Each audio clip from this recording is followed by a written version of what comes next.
Termination of pregnancy, MTP, medical termination of pregnancy,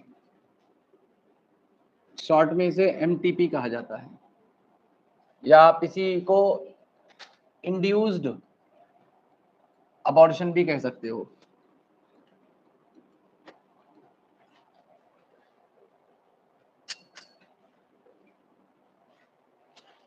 देखिए MTP का मतलब है कि अगर हम लोग वॉलेंटरली या इंटेंशनली किसी प्रेगनेंसी को उसके फुल टर्म से पहले टर्मिनेट कर दें, मतलब 9 महीने की प्रेगनेंसी है उसको कंप्लीट ना होने दिया जाए और उससे पहले उस प्रेगनेंसी को क्या कर दिया जाए, खत्म कर दिया जाए, तो उसी चीज को बेटा MTP कहा जाता है और इसी को इंड्यूस्ड अबॉर्शन भी कहते हैं, जो जानबूझ के किया जा रहा है। दूसरी बात यह है कि वर्ल्ड में हर साल, मतलब अगर 100 प्रेगनेंसी हो रही है, मतलब एक एवरेज लेके चलना, तो उसमें से 20 प्रेगनेंसीज MTP की जाती हैं, मतलब 1/5 of total pregnancies conceived worldwide are aborted. मतलब इसका नंबर बहुत ज्यादा हाई है, 45 to 50 million MTPs per year करी जा रही है। 45 to 50 million MTPs are perform per year, और उसका एक बहुत इंपॉर्टेंट रोल भी है पॉपुलेशन को कंट्रोल करने में या पॉपुलेशन एक्सप्लोजन को कंट्रोल करने में, लेकिन उसका पर्पस पॉपुलेशन कंट्रोल करना नहीं था। मतलब ऑल्दो ये जो 40 to 50 मिलियन MTPs हो रही है वो पॉपुलेशन को चेक कर रही है, उनकी पॉपुलेशन ग्रोथ को रोक रही है, लेकिन वहां पे पर्पस पॉपुलेशन कंट्रोल करना नहीं था। हो रहा है, इनडायरेक्टली हो रहा है। अब इसके साथ में MTP के साथ में दिक्कत क्या है? क्यों खुश हो रहा है तो अपने आप में? इसमें तो यार कोई खुशी वाला टॉपिक नहीं है, बड़ा दुख का टॉपिक है ये कि MTP कराना मतलब किसी की जीव हत्या करी जा रही है, तो इसमें दुख होना चाहिए यार, तो इसमें खुश हो रहा है, हाथ निकल के आ जाएगा वहां से, हल्क रहता है वहां पे। ठीक है, अब सुनो, तो MTPs को जनरली सेफ माना जाता है। फर्स्ट ट्राइमेस्टर की अगर MTP करी जा रही है, मतलब पहले ट्राइमेस्टर 12 वीक तक MTP सेफ मानी जाती है। सेकेंड ट्राइमेस्टर जो MTPs होती हैं वो थोड़ी रिस्की होती हैं, और बहुत सारी कंट्रीज में बेटा इन MTP को लेके कोई लॉ नहीं बनी हुई, लेकिन इंडिया में एक प्रॉपर लॉ बनाई गई है और MTPs को लीगलाइज किया गया है। मतलब इंडिया में MTPs लीगल हैं, बहुत सारी कंट्रीज में लीगल नहीं है। इंडिया में एक लीगल एक्ट बनाया गया था 1971 में, उस एक्ट का नाम था medical termination of pregnancy act. उस एक्ट के मुताबिक कोई भी अगर MTP करवाना चाहे, मतलब अबॉर्शन कराना चाहे, तो 20 हफ्ते तक 20 वीक तक वो MTPs करवा सकता है, और उन MTPs को करवाने का लिए कुछ स्ट्रिक्ट कंडीशन होंगी। वो कंडीशंस क्या हैं?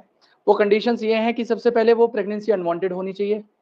दूसरा, वहाँ पे वो बच्चा अगर पैदा हो रहा है वो मालफॉर्म्ड हो या जेनेटिकली कॉन्जेनाइटल हो, जिसके साथ में मेंटल रिटार्डेशन हो रखी हो या उसका मेंटल ग्रोथ ना हो पाए, तो करा सकते हो। तीसरी कंडीशन, वो किसी ये कॉन्ट्रासेप्टिव मेथड के फेलियर के कारण वो प्रेगनेंसी हो गई हो, कैजुअल इंटरकोर्स के कारण वो MTP हो चुकी हो, या किसी सेक्स असॉल्ट या रेप के कारण वो आपका प्रेगनेंसी हो चुकी हो। तो ये कुछ कंडीशंस हैं जिनमें MTP को कराया जा सकता है, लेकिन 20 हफ्ते से पहले पहले कराया जा सकता है। अब बात हम लोग पढ़ क्यों रहे हैं इसे, मतलब पढ़ रहे हैं तो इसका कोई मकसद होगा।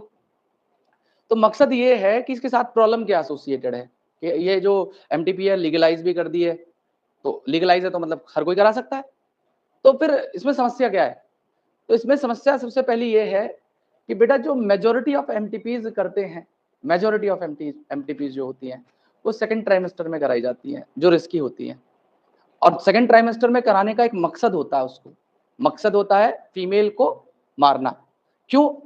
क्योंकि एक पहले एक टेस्ट हुआ करता था जिसे हम लोग एमनियोसेंटेसिस कहते थे। क्या कहते थे? एमनियोसेंटेसिस। वो एमनियोसेंटेसिस एक टेस्ट था जिसमें एमनियोटिक फ्लूइड को लेके क्रोमोसोमल डिसऑर्डर्स को आइडेंटिफाई किया जाता था। अब क्रोमोसोमल डिसऑर्डर को आइडेंटिफाई करना था तो क्रोमोसोम्स का पता चल जाता था, तो इंटर्न उसे सेक्स डिटर्मिनेशन में यूज करने लग गए। मतलब अनफॉर्चुनेटली जो टेक्निक किसी जेनेटिक डिसऑर्डर को डिटेक्ट करने के लिए बनाई गई थी, उसका मिसयूज होना शुरू हो गया सेक्स डिटर्मिनेशन करने में। तो एमनियोसेंटेसिस कर लिया, तो एमनियोसेंटेसिस को तो कर दिया बैन, इंडिया में बैन है। लेकिन एक टेक्निक और बचती है, वो है सोनोग्राफी, अल्ट्रासाउंड। अब अल्ट्रासाउंड करने में क्या वहां पे वो रहता है, देखो अल्ट्रासाउंड में जो आपको जेनाइटल ऑर्गन डेवलप होते 3 महीने के बाद में, मतलब पहला ट्राइमेस्टर तो निकल ही जाएगा, तो सेकंड ट्राइमेस्टर में पता कर पाओगे कि वो लड़का या लड़की है। अब जब पता चलेगा, वो दूसरे ट्राइमेस्टर में पता चला, उस टाइम पे एमटीपी की गई। अब एमटीपी जैसे सपोज करो कोई डॉक्टर है, तुम ही डॉक्टर बनोगे सब, तो जब तुम डॉक्टर बनोगे, इतनी मेहनत करके, इतनी पढ़ाई करके बनोगे, तो तुम ऐसे कामों में तो लिप्त नहीं होगे मेरे हिसाब से जिसमें आपको लॉ का डर सताए, या आपको मतलब आपने इतनी मेहनत करी, आपने इतनी हार्डवर्क करके आप एक एमबीबीएस और एमडी डॉक्टर बने, उसके बाद में आपको बोला जाए कि यार ये केवल लड़की है, हमें सोनोग्राफी से पता चला है, आप इसे क्या कर दीजिए, अबॉर्ट कर दीजिए, तो मेरे हिसाब से आप उसमें इन्वॉल्वमेंट नहीं लेंगे, क्योंकि लॉ भी है, तो आप डरेंगे कि एक छोटी सी चीज है यार, इसकी पे मैं अपनी जिंदगी को दाव पे लगाऊं, तो कि क्वालिफाइड डॉक्टर इस काम को नहीं करता। तो इसको कौन करेगा बेटा, अनट्रेन्ड प्रोफेशनल्स, अनस्किल्ड प्रोफेशनल्स, मतलब झोला छाप डॉक्टर, ठीक है। वो क्या करेंगे, उनके पास में टैबलेट का, ऑब्वियस सी बात है, तुम्हें ही नाम याद होगा, मिप्रिस्टोन, मिसोप्रोस्टोल, कोई भी याद कर लेगा, तो टैबलेट का नाम याद हो जाने से इलाज नहीं हो जाता बेटा, इसमें पूरा एक प्रोसीजर होता है, मतलब एक डॉक्टर है वो बड़ी जिम्मेदारी का काम होता है। तो अगर सपोज करो किसी की 5th मंथ या 6th मंथ से ज्यादा प्रेगनेंसी है, और आपने वहां पे उसे पिल तो दे दी, लेकिन वहां पे ज्यादा हैवी ब्लड लॉस हो रहा है उस फीमेल का, और इस कारण से आप जानते हो अनसेफ एमटीपीज करने की वजह से अननेचुरल डेथ जो होती है, मतलब अगर 100 फीमेल अननेचुरल डेथ में मर रही है, तो 9 फीमेल उनमें से अनसेफ एमटीपी की वजह से मरती है। मतलब 100 फीमेल अगर अननेचुरल डेथ मर रही हैं, तो उसमें से 8.9% डेथ रेट है अनसेफ एमटीपी कराने की वजह से। तो ऐसी कंडीशन में वो जो अनट्रेन्ड प्रोफेशनल है, वो उस कंडीशन को हैंडल नहीं कर पाएगा। क्यों? क्योंकि भाई वो एक बड़ा प्रोसीजर है, इसमें ऐसा नहीं है आपका वहां पे जो ड्रग्स दिए जा रहे हैं, पिल्स दी जा रही हैं, वो तो है ही है। उसके अलावा बेटा एक पूरी टेक्निक होती है, वैक्यूम एस्पिरेशन होता है, सलाइन सॉल्यूशन यूट्रस में डाला जाता है, उसके बाद में स्क्रैपिंग की जाती है, ये पूरा एक लंबा प्रोसीजर है, और तब जाके अबॉर्शन कंप्लीट होता है। अब उनको तो इतनी नॉलेज नहीं है, और दूसरा अगर चलो डॉक्टर के साथ रहते हुए उनको थोड़ी बहुत हल्की फुल्की इंफॉर्मेशन हो भी गई या नॉलेज हो भी गई, तो क्या अगर कभी कंडीशन बहुत ज्यादा बेकार हो जाए, क्या हैंडल कर पाएंगे वो लोग? नहीं कर पाएंगे। अब ऐसी कंडीशन में क्या होगा, उस फीमेल की फर्टिलिटी होगी, मर जाएगी वो। तो ये सारी चीजें इसके साथ में प्रॉब्लम्स हैं।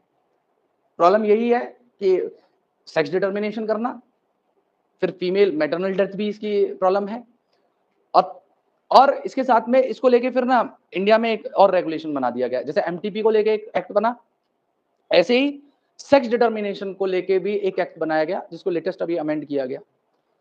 मतलब उस एक्ट का नाम है prenatal diagnostic technique regulation and prevention of misuse act. बना तो 1994 में था वो एक्ट, लेकिन बाद में उसे अमेंड कर दिया गया, ठीक है। तो उस एक्ट के मुताबिक आप किसी भी तरीके से चाहे एमनियोसेंटेसिस हो, चाहे सोनोग्राफी हो, उससे किसी बच्चे का सेक्स डिटरमाइन नहीं कर सकते। हाँ, जेनेटिक एबनॉर्मेलिटी है, मालफॉर्मेशन है, वो आप पता करवा लो, कोई दिक्कत नहीं है, वो तो सब करवाते हैं, लेकिन सेक्स नहीं बताएगा कोई डॉक्टर। इसीलिए जो रेडियोलॉजिस्ट होते हैं, जो ये करते हैं, अल्ट्रासाउंड करते हैं, जो उनके यहाँ पे आपने पर्चा लगा हुआ देखा होगा, वहां पे लिखा रहता है कि determining sex of child is a criminal offence, बच्चे की लिंग की जांच करना कानूनन अपराध है। तो ऐसी कंडीशन में अगर कोई डॉक्टर भी गलती से लिप्त पाया गया, तो उसके ऊपर बहुत बड़ी सजा है, और साथ में जो करवा रहा है उसको भी सजा मिलेगी। तो ये सारी की सारी चीजें थी जो हमें इस टॉपिक के अंदर पढ़नी है। तो मैं शुरुआत कर रहा हूँ, सबसे पहले इसकी डेफिनेशन, फिर उसके बारे में क्या क्या डिटेल्स हैं, एक एक करके हम लोग करते चले जाएंगे इसके बारे में।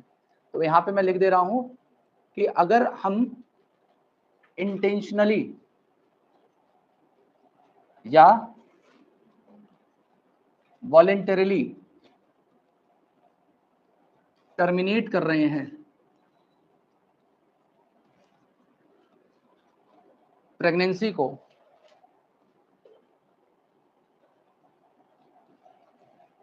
बिफोर इट्स फुल टर्म, उसका फुल टर्म होने से पहले, तो हम उस प्रोसेस को एमटीपी कहते हैं।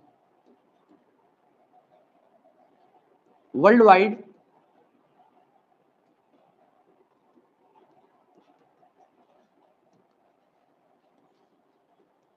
One fifth of total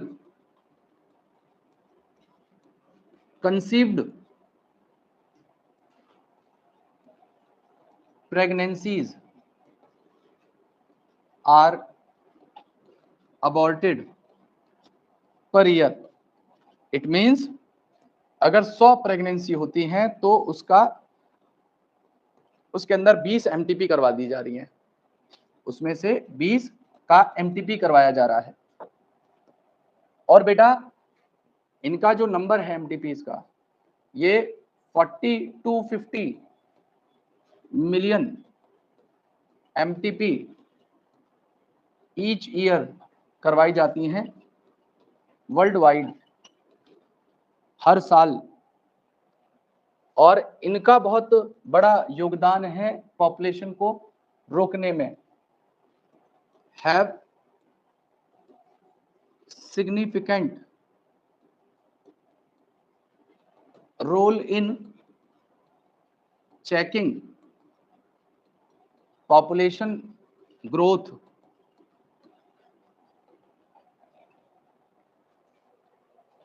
although it is not performed for this purpose, वो इस मकसद के लिए नहीं किए गए थे, लेकिन फिर भी वो पॉपुलेशन ग्रोथ को चेक करने में सिग्निफिकेंट रोल निभा रहे हैं। नेक्स्ट,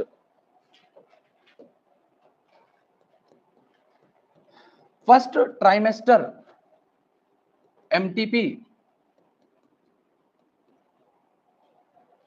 सेफ कंसीडर करी गई हैं और सेकेंड ट्राइमेस्टर एमटीपी को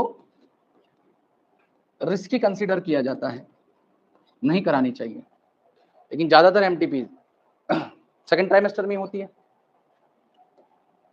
और इंडिया के अंदर, अच्छा इन्हें करने के लिए ड्रग्स भी याद कर लेना कि इसे किया कैसे जाएगा, परफॉर्म कैसे किया जाएगा। तो फॉर एमटीपी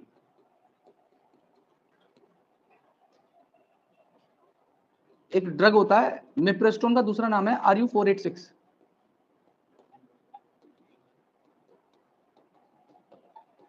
और उसके साथ में एक और ड्रग होता है बेटा प्रोस्टाग्लैंडिन, उसे कहा जाता है मिसोप्रोस्टोल।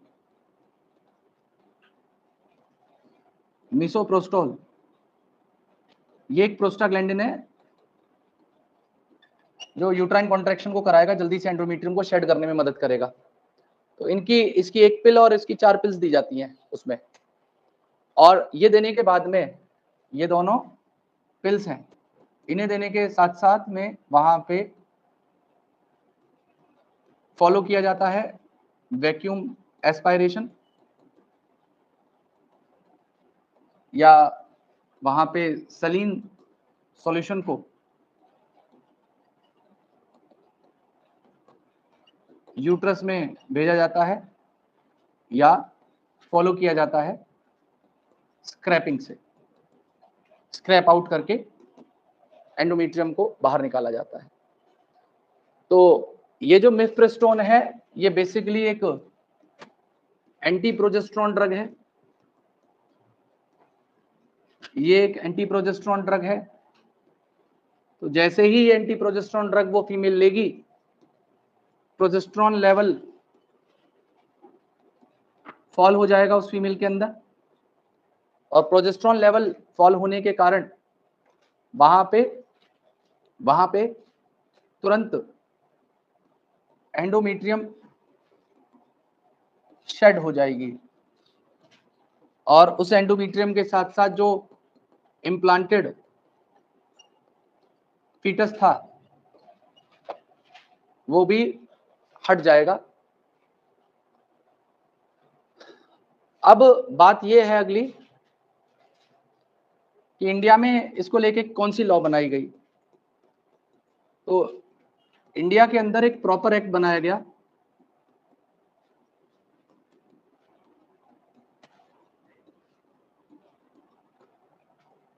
जिसका नाम है medical termination of pregnancy act.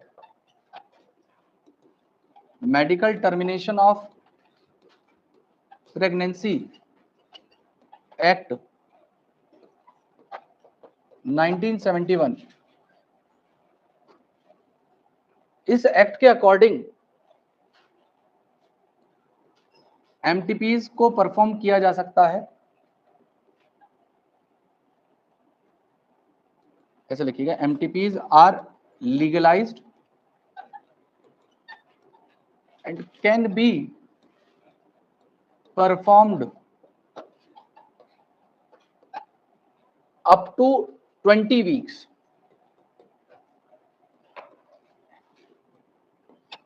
in case of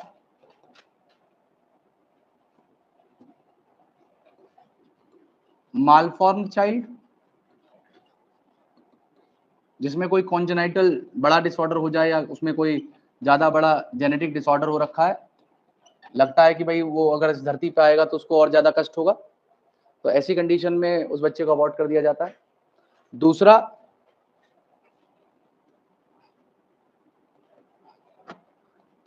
failure हो जाना कॉन्ट्रासेप्टिव मेथड का।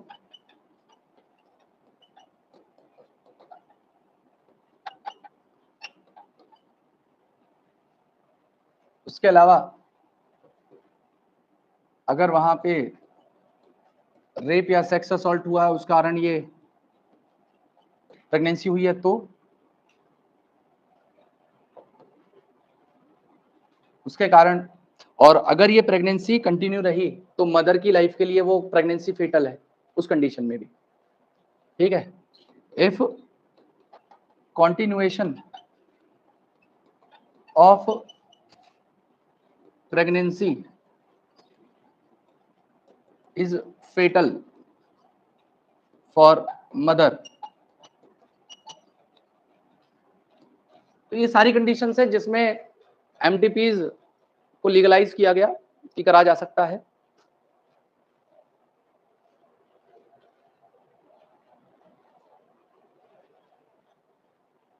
लेकिन प्रॉब्लम्स क्या है इसके साथ में, तो मैंने स्टेटमेंट में बोल दे रहा हूं। एक तो एमनियोसेंटेसिस की डेफिनेशन बोलनी है मुझे, और दूसरा शॉर्ट डेफिनेशंस है, मैं उन्हें स्टेटमेंट में बोल दे रहा हूं, आप लिखेंगे।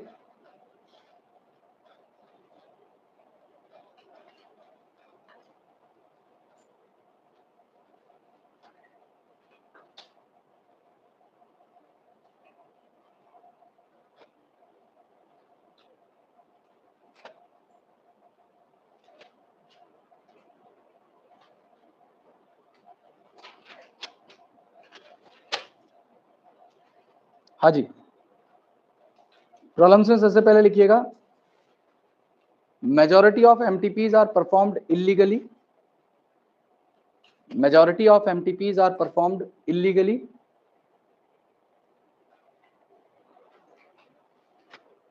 by untrained people। दूसरा, misuse of amniocentesis।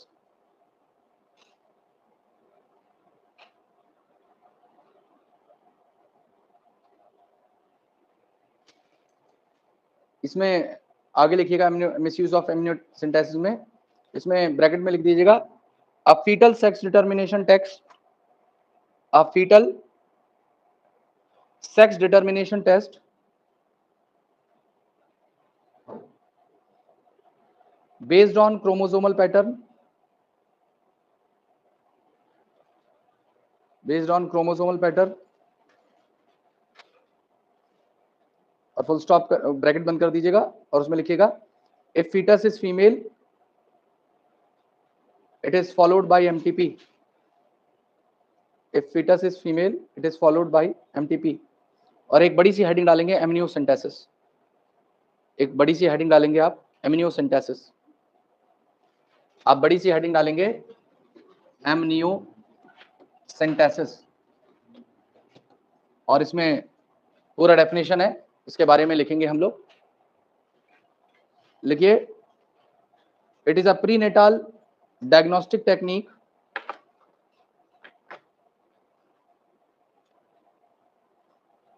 that is used to determine the sex, that is used to determine the sex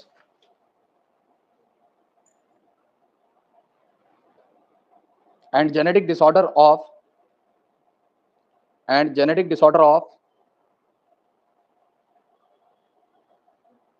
developing fetus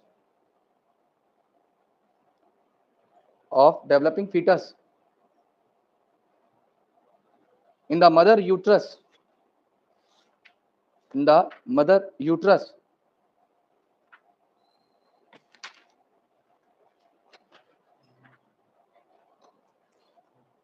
through observation of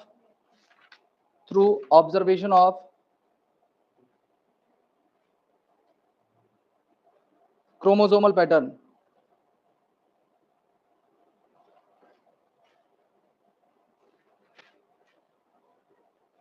next point लिखिएगा, this method was developed, this method was, amniocentesis बड़ा पूछा जाता है बेटा, question board में बहुत आता है इससे, इसलिए मैं लिखवा रहा हूं इसको।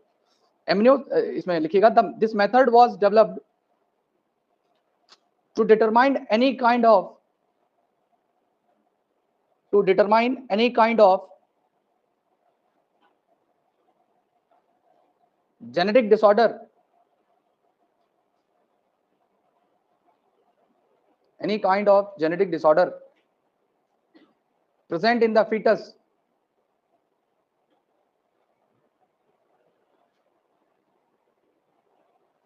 however unfortunately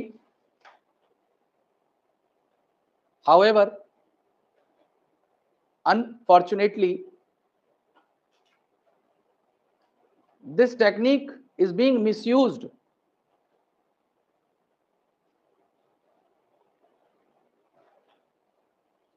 to detect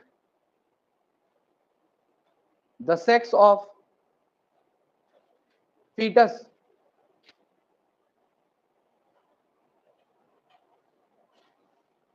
and the female fetus is then aborted, and female fetus is then aborted, sex of fetus and female fetus is then aborted. And last point लिखिएगा, thus to prevent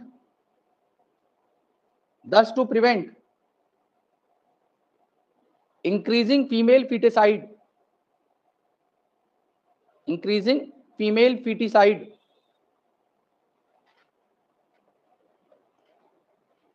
it is necessary to ban the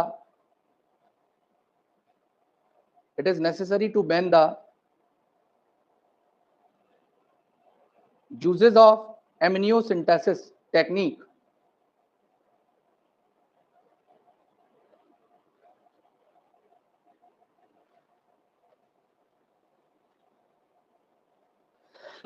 necessary to ban the uses of amniocentesis technique। एक act का नाम और लिख लीजिएगा बेटा, जो law बनाई गई थी एमटीपीज और सेक्स डिटर्मिनेशन को ही ना करने के लिए, रोकने के लिए, उसका नाम है prenatal diagnostic technique regulation and prevention of misuse act,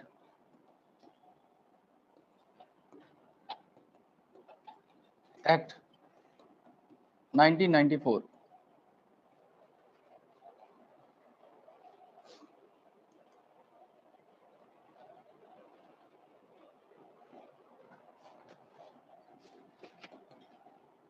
and this law prohibits